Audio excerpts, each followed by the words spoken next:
What's going on, you guys? Froster, and I'm back with another video. In today's video, I'll be doing an in-depth Amumu jungle guide. He's a very good jungler that you can actually pick up, especially for the lower elos, because the only thing he really struggles with is early invades. After that, he's a team fight monster. He deals a lot of damage and is very hard to deal with, very tanky as well. With this new build setup, well, new build setup, I guess it's a little bit of an older one. I've played Amumu quite a lot. And I like this new build, I really enjoy. It's very strong and it's going to give you a lot more survivability in the early game as well. So it kind of covers his weaknesses too. So I would definitely recommend you to at least try it out. It's very strong. You can definitely win a lot of games with this. It has so much team fight pressure that you can 1v9 the enemy team later on just by going in and landing that ultimate on a couple people, if not the entire enemy team, and you just win a team fight from there. So yeah, let's get right into the runes. This is the rune setup I'm using on Amumu. It's Aftershock. This is pretty much the rune that's going to allow you to survive a lot in the early game. Plus, just in general, it gives you a lot of added armor and magic resist. When you go in, you're going to easily be able to immobilize someone with your Q. And you just have a good amount of CC, so you can use that. And then you can just be very tanky. And you also deal a good amount of extra damage from the proc that explodes. Then, bone plating. This is, again, going to increase your early game potential. So, if you find a 1v1 against somebody, or well, if they invade you, I guess, then the bone plating is going to give you a lot of extra damage reduction against their abilities, and it will allow you to survive, maybe even 1v1 them because of the Aftershock combination with bone plating. So that's a very good combination that's going to allow you to survive a lot. And then potentially Chrysalis for the 60 extra health as well in the early game. You can do this. This is what I would recommend you to pick up if you are starting out on Amumu and still learning him with his jungle clear a little bit. If you are a little bit more comfortable with his jungle clear and know how to stay at a higher amount of HP, then the conditioning becomes better because of the fact that it just gives you a lot more armor and magic resist, and that scales well with your health pool and just all the armor and magic resist you get either way.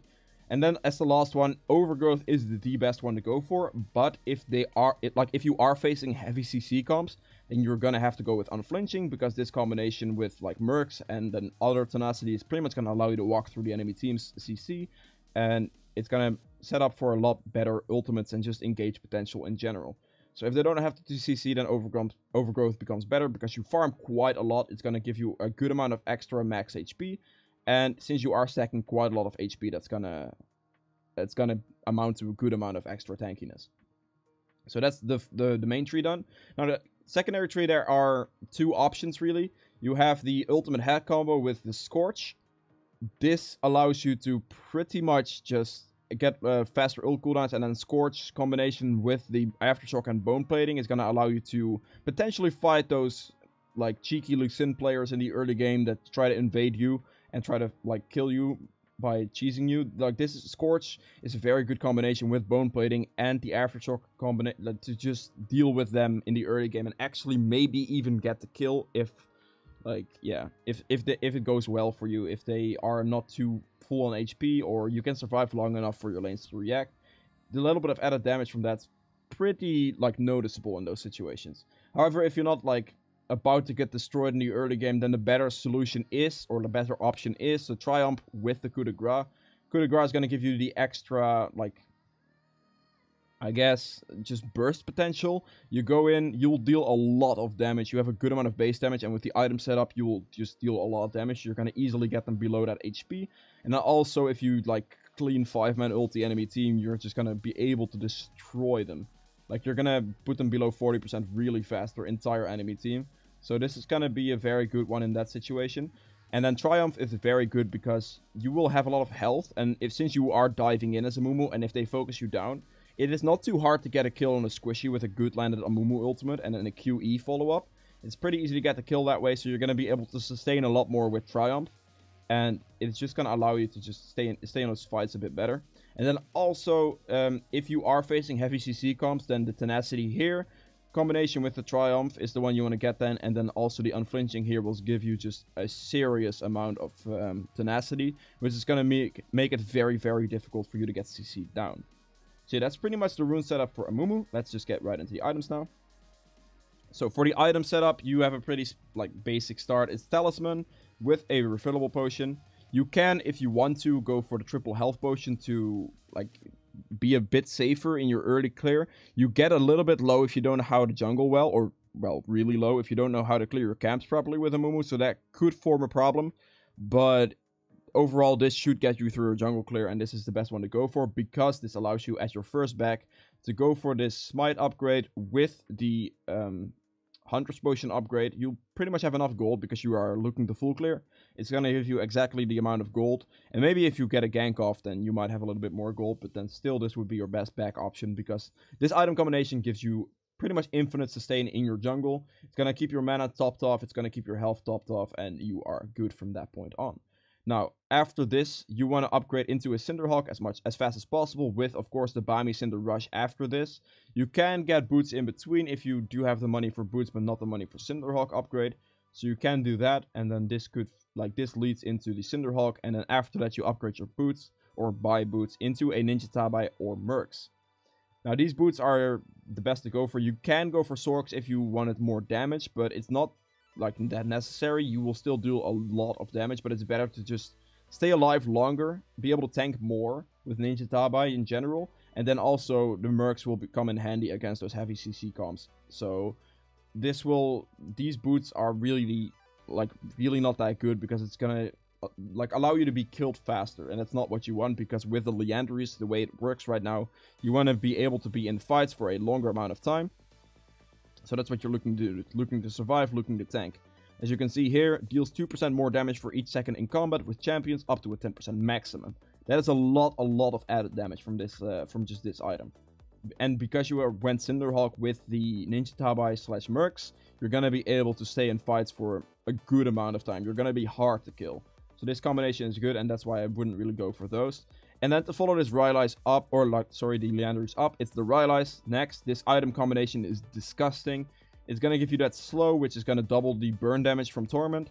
And then you're just going to deal even more damage. Plus, Rylai's and Leanderies also give 300 health each, which then works well with Cinderhawk, and as well the Ninja Tabai stats, plus your Aftershock stats.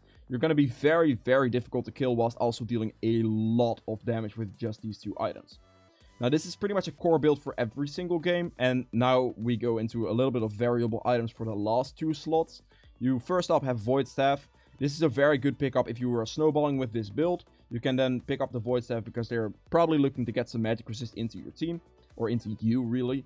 You can pick up the Void Staff then to just up your magic resist a lot, or your magic penetration a lot, to deal with their magic resist, and then keep your damage up. With this combo, it's just a lot of base damage, and just all you need to get that damage through some magic resist is then the Void Staff. Now, another great item that you can pick up whilst ahead as well, in combination with Void Staff, is the Abyssal Mask. This is a very good item, especially, like, you can pick this up after Rylai's if you are facing a little bit more heavy AP comps as well. It is a good magic resist item. It's gonna give you a lot of mana sustain as well, which is very nice on the Amumu. And then you have the 15% damage increase to, like, nearby enemy champions. And since you are diving in pretty much face first, standing right next to them and ulting them, Abyssal Mask is going to increase your damage a lot. So this would be like a scaling type build that you can really pull off if you are a good amount ahead. Get the Abyssal Mask, and then the Ninja Tabai will be enough of an armor item that you can have. It blocks a good amount of basic attack damage. It has 20 armor, but you also have the Aftershock that you have to remember. So as soon as you dive in, you get the armor from that too.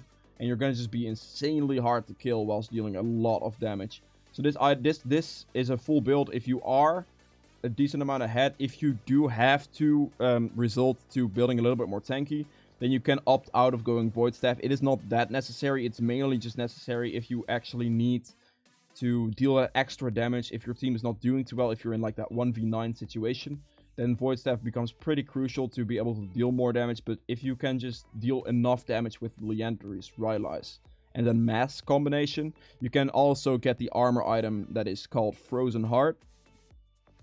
It's gonna give you 100 armor, which is insane.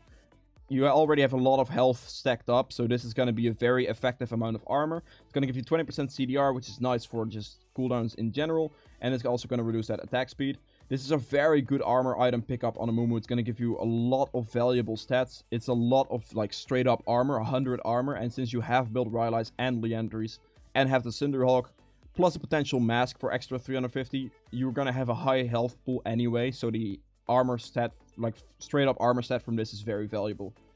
And then as a final magic resist item you can pick up is the Banshees if you need it into certain champions, like Zoe for example, to not get put asleep and one-shot. Banshees will block the sleep, so you can, yeah, get away with that. So these are the 4 item options you can finish this build off with. I hope I was clear enough in which situations you can pick which one up. If you have any questions on my build, or just like questions in general about Amumu, put them in the comments below. I'll do my best to answer those questions for you. And if you haven't already, please hit that subscribe button and the bell notification to know when I upload. And yeah, let's just get right into the gameplay section now. Alright, welcome to the gameplay section of this guide.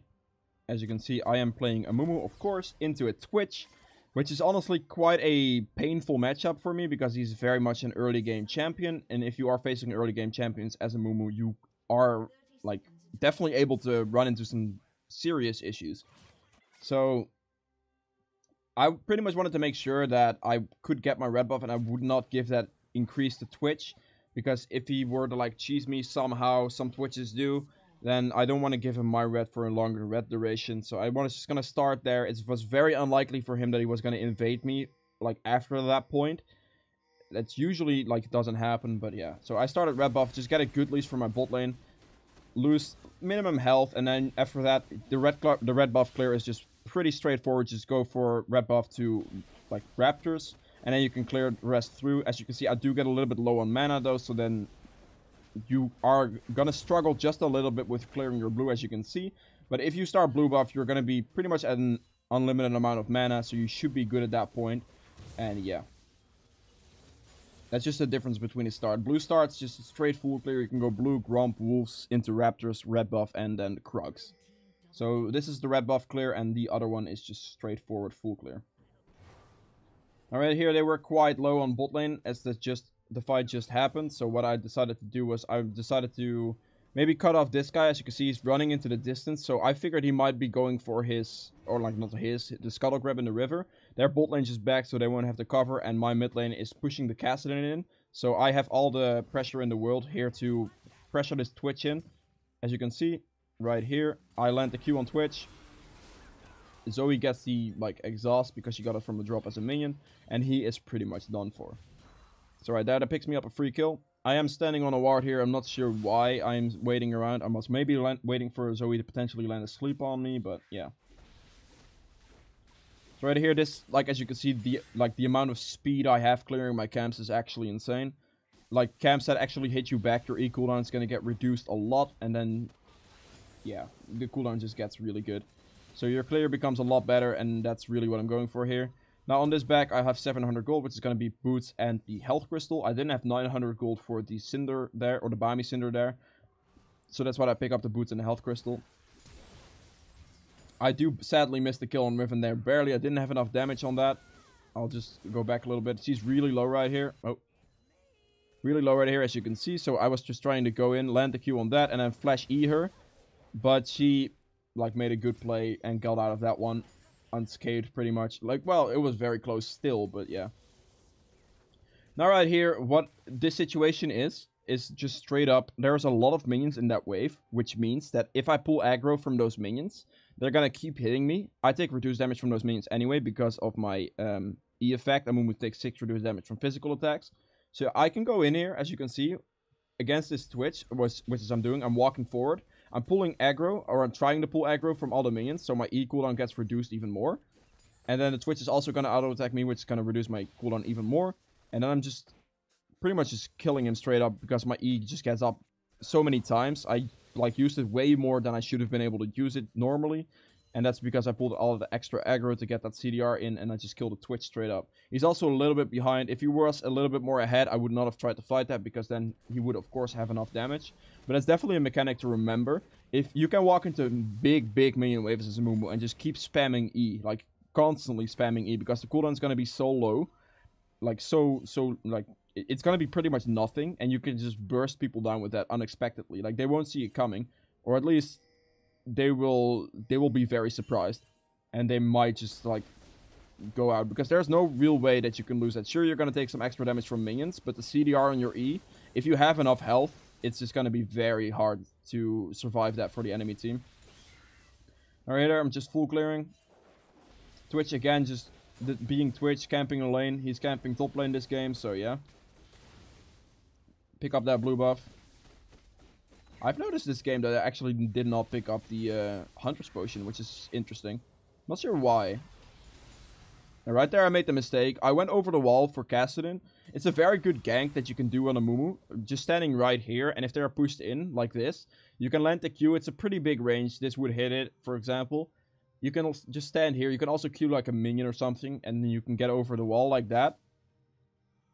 As you can see here. Like, here. Landed on him. My mistake there was, though, I eat first and then ulted. What I should have done was ulted, then eat, because then he wouldn't have been able to teleport away. That would also one-shot the minion wave, which then allows Zoe to land that sleep, and then he would have died. So because I got my order wrong there and, like, eat and then ulted, he got a chance to get out. That's the thing to remember on Amumu. Always, on champions that have an escape like that, always ult first after a Q to lock him completely. And then use E to get potential rid of minions, for example, or just do damage in general. Because if you E first, the animation is going to be too long, and you're just not going to be able to get the ult off if they spam Flash, for example, or if they spam, like, Kassadin R here, or just any other escape, really. You're not going to be able to get your ult off in time, which would then be a problem. Alright, go back here. I figured they were doing Dragon. Braum is very low, which is going to be very hard for him to actually go in. Now, the Kassadin is teleporting back to lane. Twitch is pretty much, like, locked in, caught out of position. There's really no place for him to go, so we just go on him. I do miss my Q there, because, I don't know, I guess I'm just an animal. And I here chase the Braum. I flashed after the Braum. That's, I mean, this just looks like a monkey play to me, dude. What am I doing? At least the Zoe kited them out pretty well. Bot lane showed up after that fight. It was quite an extended fight. Riven shows up, but right here it doesn't matter too much anymore, because it's over. Right now we have all the pressure on them, and we just win the team fight from that. So yeah, that was a pretty strange fight there, but it worked out in our favor in this instance. Alright, here I'm just walking through the jungle to check if, like, Gromp or Wolves are up. Because, again, as a general rule, I always say this, but if you kill the enemy jungler, take his camps, it's going to put him even more behind, and that's just the way to do it. If you don't take his camps and you kill him, then he can still farm back, and he still has a chance in the game, if you know what I'm saying. So yeah, I'm 3-0-2 right now with 89 farm, which is very normal on Amumu to have that much CS. You can get so much farm because you just farm so fast that, like, it's pretty disgusting. You're going to be equal in farm with your solo laners most games. Now, this is still a little bit low. I could definitely have, like, 120 farm by now if I was, like, counter-jungling him properly and, like, I guess getting a little bit of CS from, like, waves that I've killed or that I've fought in and then taxing it, or, like, taxing it / pushing it with them. But, yeah, 100 farm at 40 minutes as a jungler is definitely not bad at all. Now, right here, the fight broke out in bot lane. I am topside right now. There's no way I'm going to be able to get to this fight fast enough either way. I can run all the way down, but that wouldn't do anything. I would get there and the fight would be over anyway. So this fight result is whatever it is. There's nothing I can change about it. So I just decided to go for the top turret here to at least trade these turrets, because they're going to push this if they win that fight. And then I can get the top turret in return. You gotta pick your battles like that. Don't, like, if you're on the other side of the map, it's pointless to run down like that. Now, this is where, like, Amumu, like, you can just see how disgusting this is. Like, you are so insanely tanky with Aftershock combination and also bone plating and just, like, Ninja Taba, Cinderhawk, everything just straight up. You have a lot of base damage as well. As you can see right here, Riven, decently in a good place. Like, we're the same level, but she has 2 completed items, which sweat my armor a lot, but still, like, I get so much extra stats. Like, there, my Aftershock procs, I get 140 armor, 140, like, magic resist total. Then I pretty much ult, I just lock her down completely and one-shot her because I have so much base damage. So, as you can see, a lot of damage put out that Amumu, like, is able to do while still just... I built Cinderhulk, I built Ninja Tabai. The only real damage item I have is the Hunting Guys. So, like, I just... Like, she didn't even stand a chance, man. It was just over from there. So, 4-0-2, I'm just walking through his through his jungle camps to see how much I can actually take from him. I'm going to be able to buy on this back, get my Liandry's pick up with a Blasting Wand going into a Rylai's, of course. I want that combo as fast as I possibly can. And yeah. Now right here, Riven actually respects it this time and like really like walks away from me instead of actually going on me right there. Because she just died to me. So right here. It procs, I get a lot of extra tank stats, and right here I land that. I get my Aftershock proc, which is going to make me even more tanky for a little bit. As you see, my armor and magic resist spiked up to 190, which is insane. Now right here, I'm locking the Cassidy in between me and the dragon, so he takes as much dragon damage as possible. I wanted to try to Q him, but Braum blocks the Q for him, so that was kind of unfortunate for me.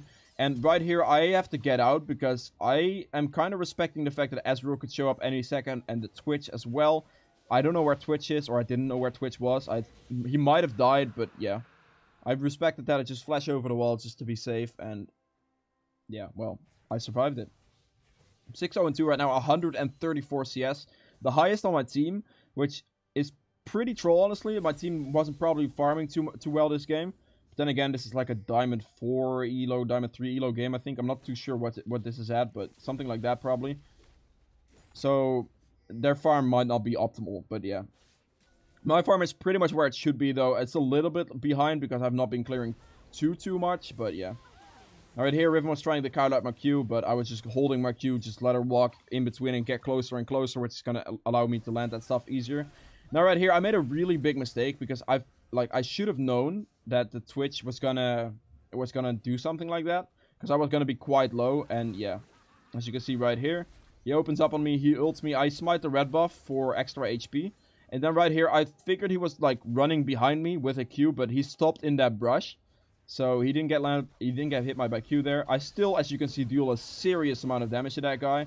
But unfortunately, with the red buff tick and just everything in general, he still kills me. I was quite low, so it was to be expected, really, that I was going to die in that situation. But my mistake was wasting my Q on the camp. I should have just walked to the camp if, like, the situation, I didn't waste my Q like that and he opened up on me, he would have died instantly. So that's something I definitely want to, like, let you guys know. As little as possible, use your Q on camps. You want to hold on to it as much as you can. You see me doing it sometimes, but it's pretty much only when it's a safe position. And I fucked up on the last one. Now, I'm going to go back here just a little bit, because this is going to show you the amount of tankiness you actually still have. Now, right here, I see Braum. I was like, alright, it's just the Braum. He's just chilling here. I can easily 1v1 this guy. I have a lot of damage put out. I've realized Leandries. I do a lot of damage. Now here, this becomes a 2v1 situation. Now, what I'm trying to do here is get a position where I can actually land the Q on Ezreal, because if I can do that, I will kill the Ezreal in pretty much one hit. My ult's 5 seconds cooldown, which is very annoying right now. But Braum is doing a very good job of actually tanking it. Then Braum gets low enough because he stood in my W for long enough, and then also Leandries' increased time for that fight duration is going to kick up a lot, and he just died to pretty much like too much damage. I didn't get the Q on him, he blocked it pretty well for the Ezreal, so that's really why I died, but I survived that for a very long time. So the build is, it's quite disgusting the amount of health I actually have. I can show it to you in a second, actually. Can I? Yeah, 2787 HP. That's a lot of health, especially when they're Aftershock procs. They're gonna be insanely tanky for a little bit. So right here, I'm just gonna like chill a little bit back. You need to keep that farm going. You definitely need to keep that up. My team is pushing mid here. I am kind of just stopping Riven from backing a little bit. She was gonna she's gonna recall a little bit later, but I saw her bot lane and I didn't want her to back instantly to get to that fight fast. But then also what happens now is my team gets engaged on, of course, because well, I was just bot lane. They saw me bot lane. So all they have to do right now, which is what they do, is kite the enemy team back, kind of cluster them together, and this is where Amumu just becomes an actual god, as you can see right here. I land the Q on Riven, and then right here I boom 5-man ulti enemy team, and you can see the amount of damage that I actually deal. It's insane. Like that damage right there, boom, all those procs, the Aftershock proc kicks in too. Like they just got obliterated. I pretty much won that fight 1v5, and from here we yeah, we have a lot of pressure. We get that. It's a 4-4. Well, I don't know who died on my team, but I pretty much just won that team fight for us. Now right here, we could have just hit the turret, but what Jinx does is a very big mistake, and she walks this way. If she just stood like right there in the minions and actually hit the turrets, we could have ended the game in this situation, but because she walked to the side, Kassadin got a free like time to kill her. And then the problem with Kassadin, of course, arises when the Rift Wall gets stacked up. I don't have too much magic resist, he just straight murders me. So because Jinx walked to the side here and didn't actually stand back and just hit the turret, and let me like be in between them to be able to see the Kassadin with my Q as soon as he like gets close enough, then that's the reason we didn't end the game there, or that would have just been a straight GG at that point. Now right here, this is a game where I could have definitely gone for a Void Staff because I was a good amount ahead, 10-3-6, but my team had a respectable amount of damage, so I did not necessarily have to go Void Staff. Plus, the enemy team doesn't really have any magic resist, so Void Staff is kind of wasted right now. And yeah, I just opted to go for a little bit of a safer route with that then, because they didn't have too much magic damage. They have Cassidon for magic damage, so Abyssal Mask is kind of like... I mean, I can get it, and it'd still be good. It's going to increase my damage as well, but Frozen Heart into that team is very, very good right now. Riven, Twitch, and Ezreal, a kind of auto-attack based champion, is going to slow them a good amount, and then it's going to make me a lot tankier into those champions as well. The only one that's really a problem for me is the Cassidon, because he does have the magic damage, and that can kill me pretty quickly if my Aftershock is not up, because I have 49 magic resist and 203 armor. Now here we're just looking for a Baron. This is also one of Amumu's strengths, is doing Baron. If someone tanks it, the damage is going to go up even more, but also the, yeah. Look at this, like, you burn the damage down with your W really fast. The Baron's dropping fast, but it's also because of the team. But if you you can two-man Baron with Amumu's W on, and then, like, a top laner tanking it for you. You need someone to tank it for you, because if you go and do it by yourself, you are gonna get a lot of, like, get the damage reduction buff on you. Your damage is gonna be reduced massively. And yeah, as you can see, one ultimate right there. Look at that damage that I put out with that. So the way I do this on the Amumu right here, I'll just slow this down a little bit. So I walk up, I like activate my W. It's gonna give me seconds in combat. As you can see, the Leandry stacks are kicking in. 2 stacks. I'm trying to at least get a couple stacks so my damage get increased by Leanders a good amount. As you can see, those stacks going up. And I get a good amount of stacks where my damage get increased. And I ult a Twitch and he instantly loses half his HP bar for just one ultimate. It's a disgusting amount of damage. And I'm so insanely tanky. I have 3,000 health. I have 208 armor. 50 magic resist. I mean, yeah, but I wasn't too worried because it's not that constant of a magic resist output unless he gets going with his ultimate. So, against Cassidon, I was able to just get away with not getting too much magic resist right now. But this game, I would have definitely picked up the Abyssal Mask as a final item because of the fact that they weren't really building any magic resist, so Void Staff wasn't going to do too much. And the Abyssal Mask damage increase is then still going to do a lot of damage. So as you can see, the 10-3 in 10, 184 CS, which is the highest in my team, which is slightly sad. But it could have been more. I didn't farm too well this game. I missed a couple camps and a couple... situations where I could have farmed more. But as you can see, Amumu is a very strong champion. If you can get through the early game, which is a lot easier with Aftershock combination and bone plating, you will be able to carry most games if you just can get through the early phase. The team fight phase Amumu gets to with this build specifically is actually disgusting. Like, the damage output is insane, and also the tankiness you have is crazy. The CC potential he has too, with the Rylai slows, and then your ultimate and your Qs and all that. It's like, Amumu is a very obnoxious person in team fights. You get to that stage in the game, which these games right now, as like a meta thing, tend to go a little bit longer. It's not as aggressive focused in the early game, so you most of the time are going to get to that stage in the game where, like, the later game stages, that's where the games of League of Legends are at right now. The later stages with Barons and those types of push situations. Amumu is very, very good with that. So it's definitely a champion I would recommend you to try. If you, have any questions on this build or just anything in general, put them in the comments below. I'll do my best to answer those questions for you. And if you've enjoyed this video, please make sure to hit that like button. And also, if you haven't subscribed yet, please consider hitting that subscribe button and also the notification bell to know when I upload. Anyway, that was it for the video for today. See you guys in the next one. Bye!